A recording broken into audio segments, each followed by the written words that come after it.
اب وہ مبارک گھڑی آ پہنچی ہے کہ جس کے لیے یہ مبارک محفل منعقد کی گئی۔ ہمارے دینی مدارس میں ایک روایت چلتی آ رہی ہے کہ جب بھی طلبہ کرام قرآن مجید حفظ کرتے ہیں، جیسے ہائی ستہ کی تکمیل ہوتی ہے تو اکابرین کی موجودگی میں انہیں دستار پہنائی جاتی ہے۔ تو اب میں دعوت دوں گا ہماری اس محفل کے مہمان خصوصی حضرت مولانا شیخ الحدیث مولانا محمد یوسف خان صاحب دامت برکاتہم العالیہ سے۔ آپ اس وقت وطن عزیز کی نامور درسگاہ جامعہ اشرفیہ میں صحیح البخاری کی تدریسی خدمات سر انجام دے رہے ہیں۔ میں حضرت استاد جی سے ملتمس ہوں کہ آپ اسٹیج پر تشریف لائیں اور آخری حدیث کے ساتھ اپنے قیمتی نصائح سے مستفیض فرمائیں۔ حضرت مولانا محمد یوسف خان۔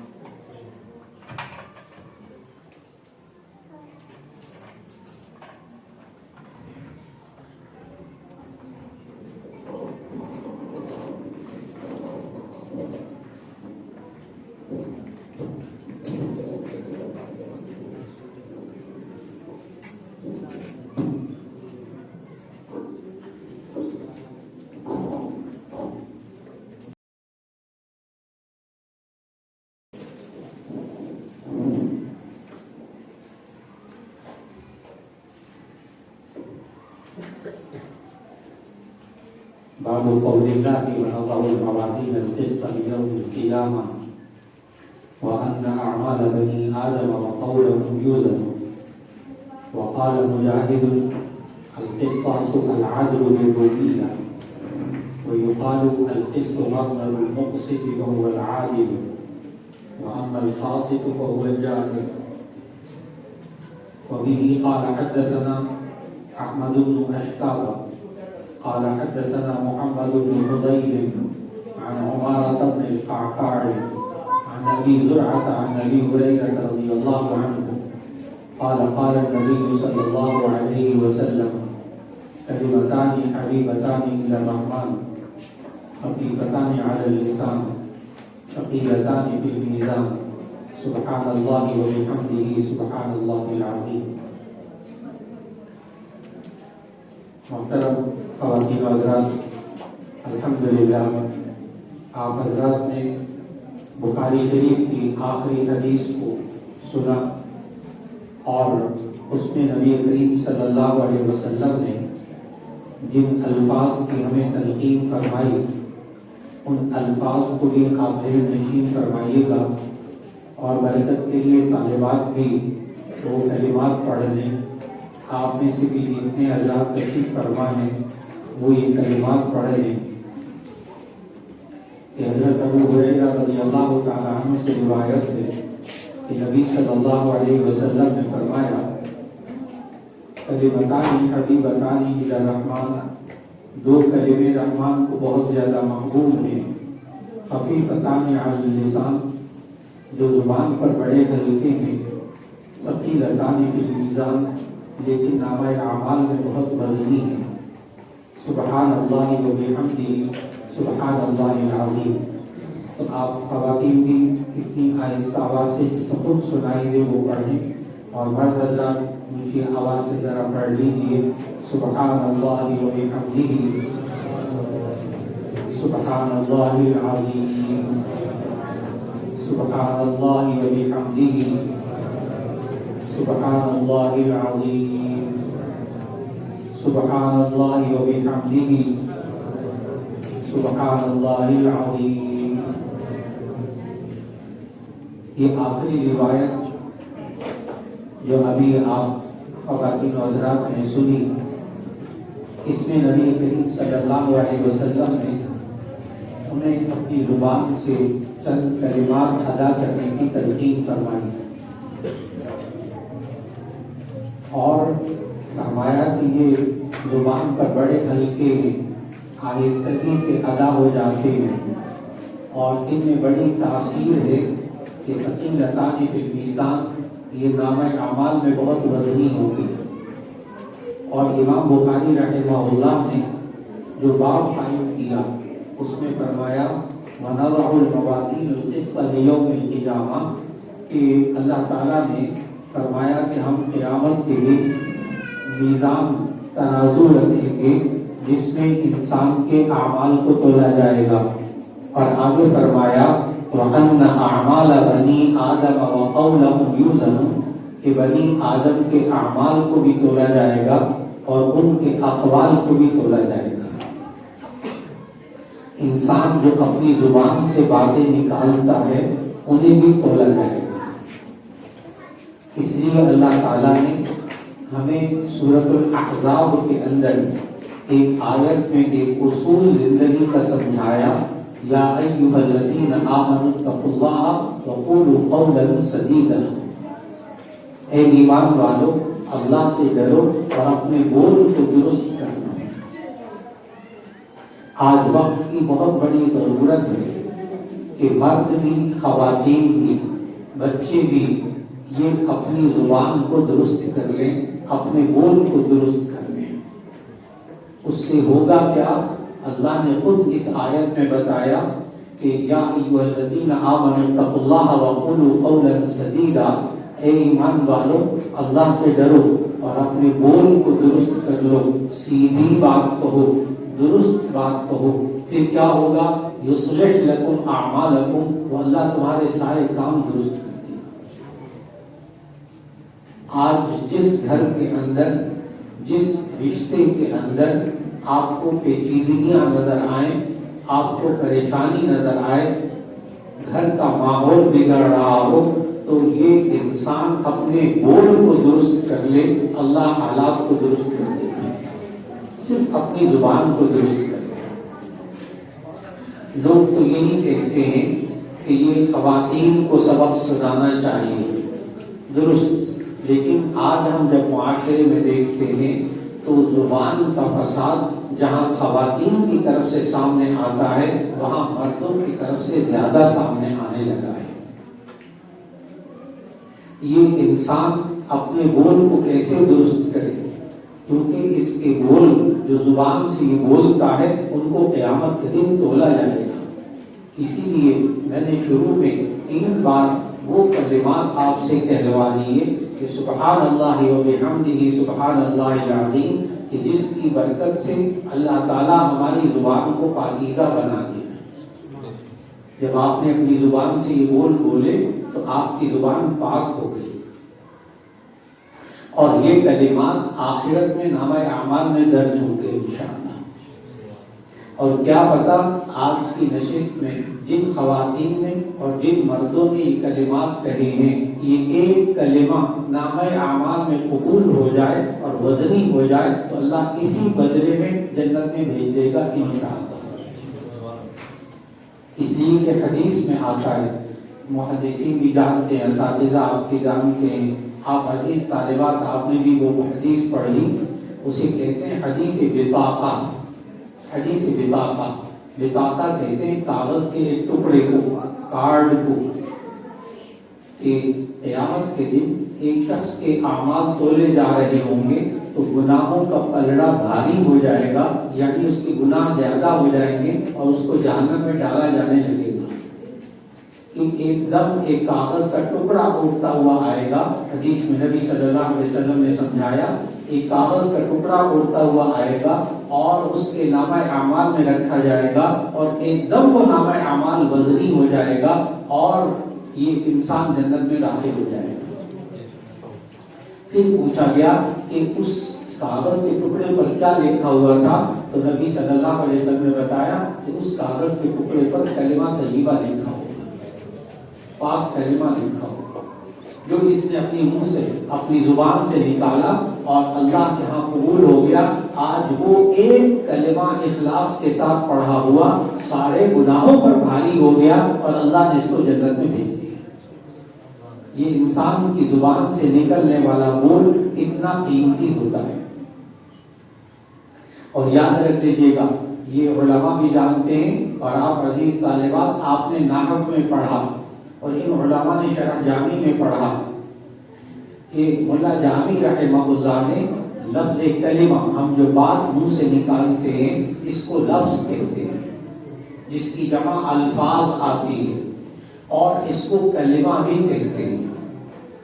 جو لفظ منہ سے نکلتا ہے اس کو کلمہ کہتے ہیں، اور جب وہ کئی کلمات اکٹھے ہم بولتے ہیں تو اس کو کلام کہتے ہیں۔ تو کلم کی وجہ تسمیہ لکھی، کلمہ کو کلمہ کیوں کہتے ہیں؟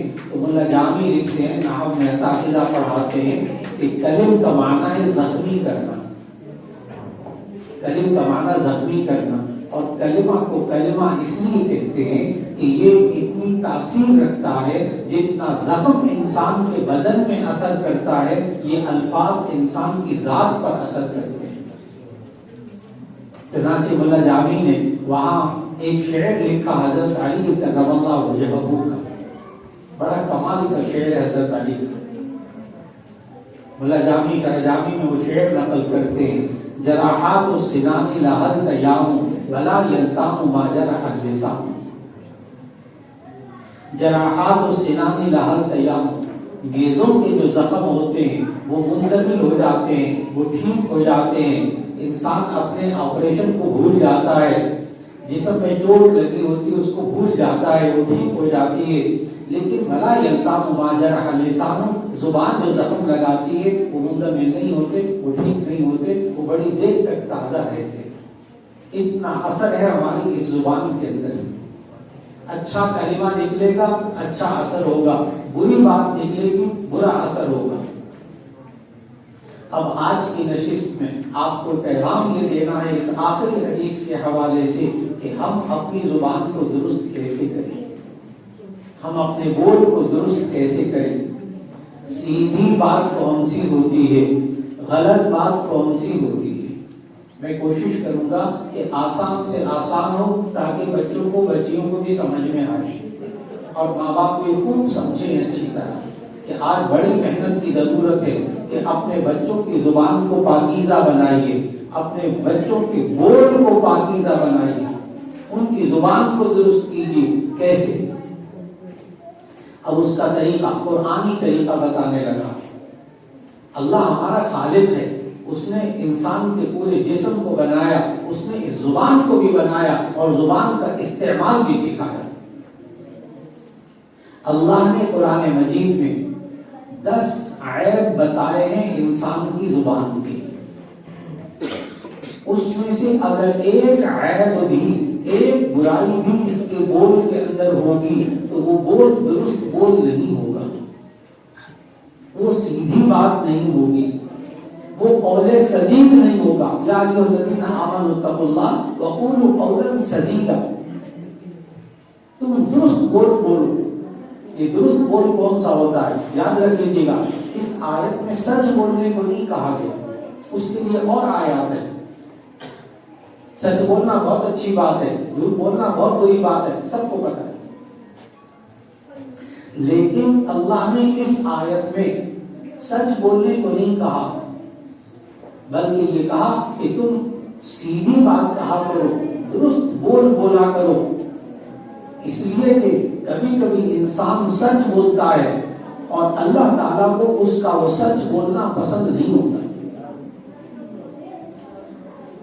انسان خود بڑے اچھی طرح بڑا پکا ہوتا ہے، میں نے سچ بولا ہے، لیکن وہ سچ بولنا اللہ کو پسند نہیں ہوتا۔ جیسے غیبت میں انسان ہمیشہ سچ بولتا ہے۔ غیبت کس کو کہتے ہیں؟ کسی انسان کے اندر برائی ہو پھر اس کی غیر موجودگی میں وہ برائی بیان کرنا غیبت کہلاتا ہے۔ اس لیے غیبت کرنے والا ہمیشہ سچ بولتا ہے، کبھی جھوٹ نہیں بولتا، کیونکہ وہ برائی اس کے اندر ہوتی ہے، واقعی ہوتی ہے۔ اس لیے کبھی غیبت کرنے والے کو آپ روکیں، کوئی خاتون غیبت کرنے والی خاتون کو روکے کہ بھئی غیبت نہ کرے، گناہ ہے، تو وہ آگے سے کیا کہتے ہیں؟ وہ کہتے ہیں آپ پتہ کر لیں اس میں یہ برائی موجود ہے، آپ تحقیق کر لیں، میں جو غلط نہیں کہہ رہی، میں غلط نہیں کہہ رہا، بالکل ٹھیک کہہ رہا۔ یا اللہ کے بندے، یہ تم ٹھیک کہہ رہی ہو، سچ بول رہی ہو، تبھی یہ غیبت ہے۔ اگر وہ برائی اس کے اندر نہ ہوتی اور اس کی غیر موجودگی میں برائی بیان کی جاتی تو یہ غیبت نہ ہوتی، یہ تہمت ہے، بہتان ہے کہ کسی کے اندر برائی نہیں ہے پھر کہا جائے فلاں کے اندر یہ برائی ہے، وہ غیبت نہیں، وہ تو تہمت ہے، وہ اور گناہ ہو گئی۔ تو معلوم ہوا کبھی کبھی انسان سچ بولتا ہے لیکن دوسرا بے عزت ہو جاتا ہے، دوسرا ذلیل ہو جاتا ہے، بندہ کہتا ہے میں نے سچ بولا. اللہ کو وہ سچ بولنا پسند نہیں جس سے دوسرے انسان کا دل ٹوٹ جائے. کیسے؟ جیسے بسا اوقات ماں باپ کسی کے سامنے اپنے جوان بچوں کے بارے میں کہتے ہیں، بچوں کے سامنے، کہ یہ میرا بچہ نماز نہیں پڑھتا،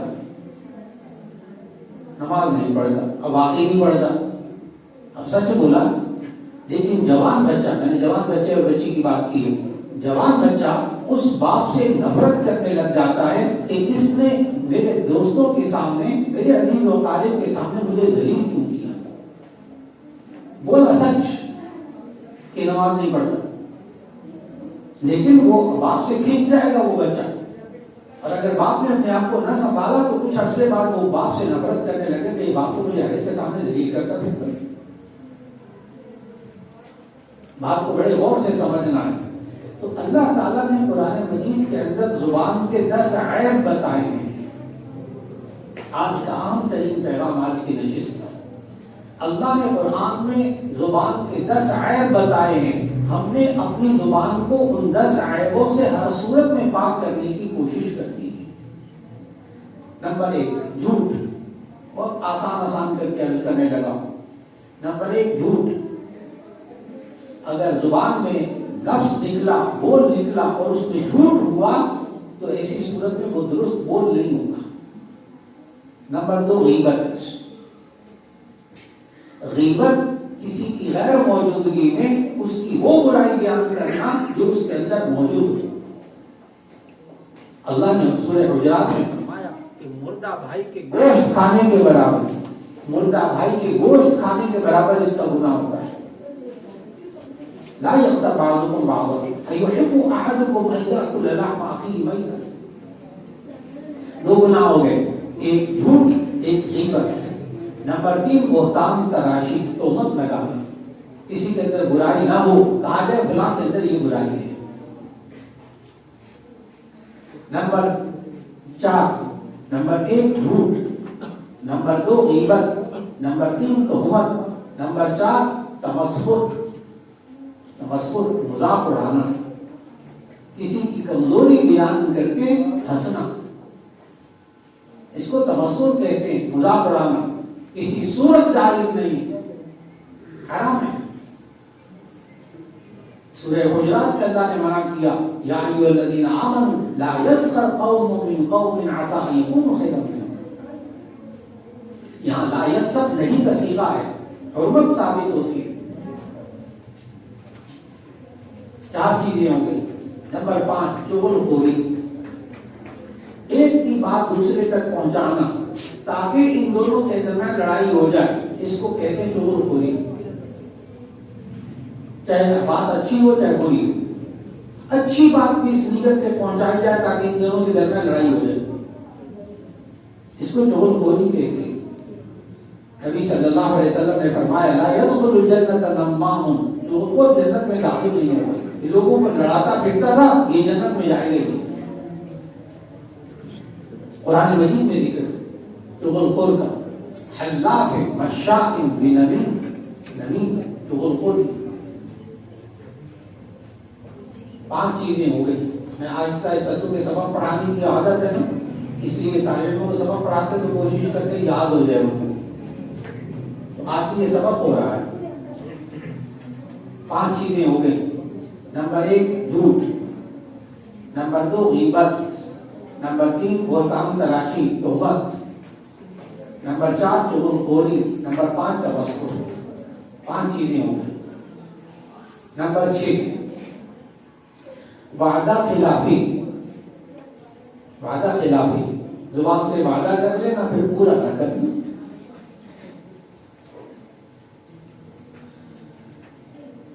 لا ایمان لمن لا امانۃ له ولا دین لمن لا عہد له.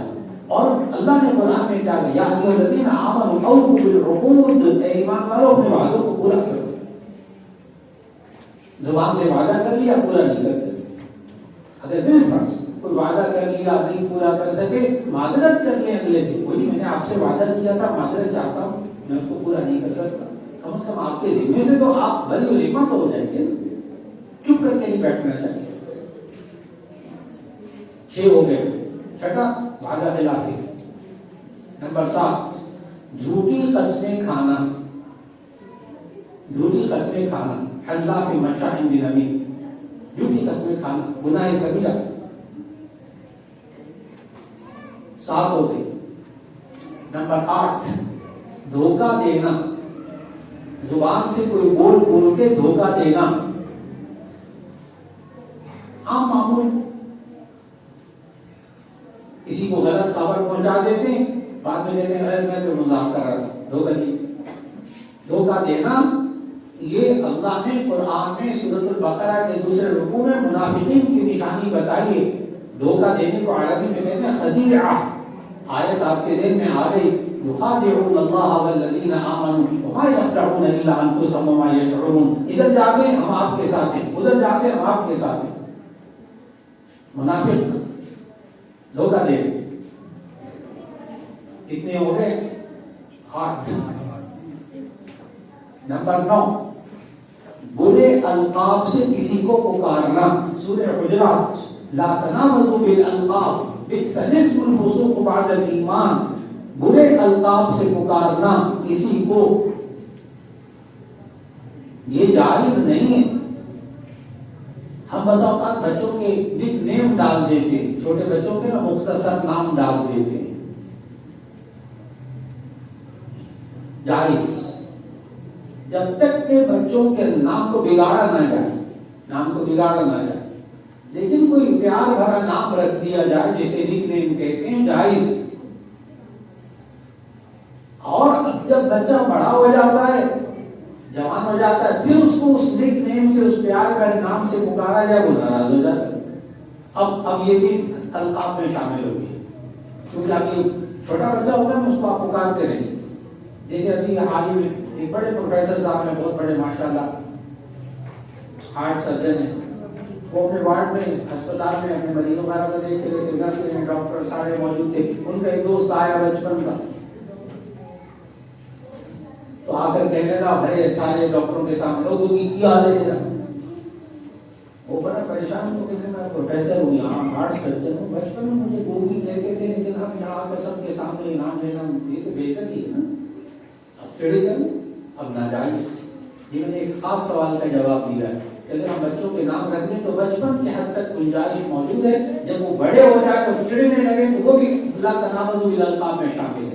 اور ہمارے معاشرے میں ہر ایک کا نام رکھا ہوتا ہے لوگوں نے، کسی کا نام کدو رکھا ہے، کسی کا نام مرغا رکھا ہے، کسی کا نام کچھ رکھا ہے، کسی کا نام کچھ رکھا ہے، نام ڈالتے ہیں لوگ چھڑنے کے لیے، اگلے کو بولا جائے وہ چڑھتا ہے، ناجائز، اس سے دوسروں کا دل دکھتا ہے۔ یہ بھی عادت نہیں ہونی چاہیے، القاب برے لقب ڈالنے کی عادت۔ کتنے ہو گئے؟ 9۔ آخری جس سے بچانا زبان کو ضروری وہ ہے گالی دینا۔ گالی دینا میں نے بدزبانی نہیں کہا، اس لیے کہ یہ 10 کی 10 چیزیں بدزبانی، اس لیے میں خاص کھل کر بات کر رہا ہوں۔ گالی دینا، کیا اگر کوئی انسان برا ہو تو کیا اس کو بھی گالی نہیں دینی؟ واقعی برا ہے اس کا جواب اچھی طرح یاد رکھیں، اگر برا ہونا کوئی پھر بھی اس کو گالی دینا جائز نہیں۔ قرآن مجید کی آیت سنیے گا، دیکھیے سب سے برا کام شرک، سب سے برا کام شرک، اور مشرکین مکہ کے جو بت ہیں، اللہ نے قرآن میں کہا ہے شرک لظلم عظیم، اور جو مشرکین مکہ کے بت تھے ان کو اللہ نے قرآن میں گندگی کہا، ناپاکی کہا۔ سورہ مائدہ کی آیت 90 میں یسألونک عن الخمر والمیسر انما الخمر، سورہ مائدہ آیت 90، انما الخمر والمیسر والانصاب والازلام رجس من عمل الشیطان۔ اتنی بڑی گندگی، بت، مشرکین کے بت۔ اب میں آیت پڑھنے لگا ہوں، نبی صلی اللہ علیہ وسلم کو خطاب کر کے امت کو سمجھایا گیا. عزیز طالبات آپ کو بھی معلوم, لا تسبوا الذین یدعون من دون اللہ فیسبوا اللہ عدوا بغیر علم. لا تسبوا الذین یدعون من دون اللہ, یہ اللہ کے علاوہ جن بتوں کی عبادت کرتے ہیں آپ ان کو گالی نہ دیں. نبی صلی اللہ علیہ وسلم کو خطاب ہے, امت کو سمجھایا آپ ان کے معبودان باطلہ کو, ان کے بتوں کو جو واقعی بولے ان کو گالی نہ دیں. کیوں؟ فَيَسُبُّ اللَّهَ عَدْوًا بِغَيْرِ عِلْمٍ, پھر اللہ کو گالی دیں گے بغیر علم کے, اور وہ آپ سے برداشت نہیں ہوگا.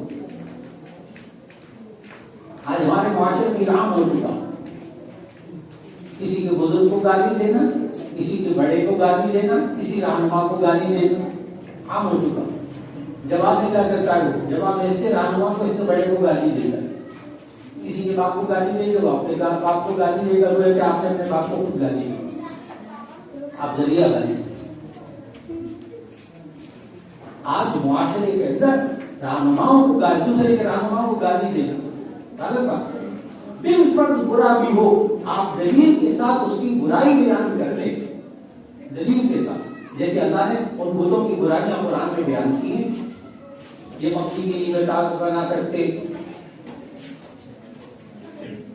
نہیں یخلق ذبابا, یہ مکھی نہیں بنا سکتے. لا یملکون من قطمیر, یہ کھجور کی گٹلی کا چھلکا جو ہوتا ہے وہ اس کے بھی مالک نہیں ہوتے, اور یہ نفع بھی نہیں پہنچا سکتے, نقصان بھی نہیں پہنچا سکتے. اللہ نے بتوں کے خلاف بہت باتیں کی ہیں, لیکن دلیل کے ساتھ بات کی. آپ دلیل کے ساتھ بات کریں, گالی نہ دیں. آج معاشرے کے اندر بہت ضروری کہ بچوں کی زبان کو گالی سے پاک کیا جائے. وہ 10 چیزیں ہو گئی. ان 10 چیزوں سے یہ انسان اپنی زبان کو پاک کر لے. اب میں آیت پڑھنے لگا ہوں, یا ایھا الذین آمنوا اتقوا اللہ وقولوا قولا سدیدا, اے ایمان والو اللہ سے ڈرو اور اپنے بول کو درست کر لو. کیا ہوگا پھر؟ یصلح لکم اعمالکم, اللہ تمہارے سارے کام درست کر دے گا. آج کسی کی زبان پاکیزہ نہ ہو, اس کا کاروبار کے اندر بگاڑ آ جاتا ہے, اس کی دکان تباہ ہو جاتی ہے اگر دکاندار کی زبان پاکیزہ نہ ہو. جھوٹ وہ بول رہا, دھوکہ وہ دے رہا, گالیاں وہ دے رہا, کون سا گاہک ہے احمق جو اس کی دکان پہ آئے گا؟ صرف زبان کے خراب ہونے کی وجہ سے کاروبار تباہ ہو رہا, صرف زبان کے خراب ہونے کی وجہ سے میاں بیوی کے رشتے تباہ ہو رہے, صرف اس زبان کے غلط استعمال کی وجہ سے یہ انسان آج معاشرے کے اندر نقصان اٹھا رہا, رشتے ٹوٹ رہے, گھر تباہ ہو رہے. اس لیے آج بڑی فکر مندی کہ نبی صلی اللہ علیہ وسلم نے ہمیں زبان کو پاکیزہ بنانے کے طریقے بتائے, اور آج کی حدیث کا موضوع بھی یہ تھی.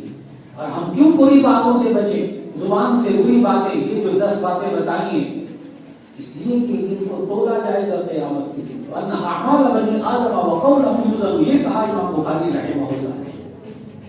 ہمارے بول کو تولا جائے گا. اچھے بول بولیں گے, آخرت میں اچھے انداز میں اچھے اعمال شمار ہوں گے. برے بول بولیں گے, دنیا میں بھی اس کا نقصان ہوگا, آخرت میں بھی اس کا نقصان ہوگا. اپنی بات کو سمیٹتے ہوئے مبارکباد بھی دیتا ہوں ان طالبات کو جنہوں نے بخاری شریف پڑھ کر مکمل کی. اللہ تعالیٰ جو کچھ پڑھا اس پر عمل کرنے کی توفیق عطا فرمائے. ان تمام طالبات کو, ہم سب کو اللہ علم نافع عطا فرمائے, عمل مقبول عطا فرمائے. اور ابھی چونکہ یہ سلسلہ آپ کی تقریب کا جاری رہے گا, میرے جو بھی بخاری شریف کے آخری حدیث کا درس دینا تھا اور اس کے ذریعے ایک پیغام آپ لوگوں تک پہنچانا مقصود ہے. اللہ ہمیں زندگی بھر اپنی زبان کو پاکیزہ بنانے کی توفیق دے, اور ہمیں اپنے بچے اور بچیوں کی زبانوں کو پاکیزہ بنانے کی اللہ توفیق دے دے. وآخر دعوانا الحمدللہ رب العالمین.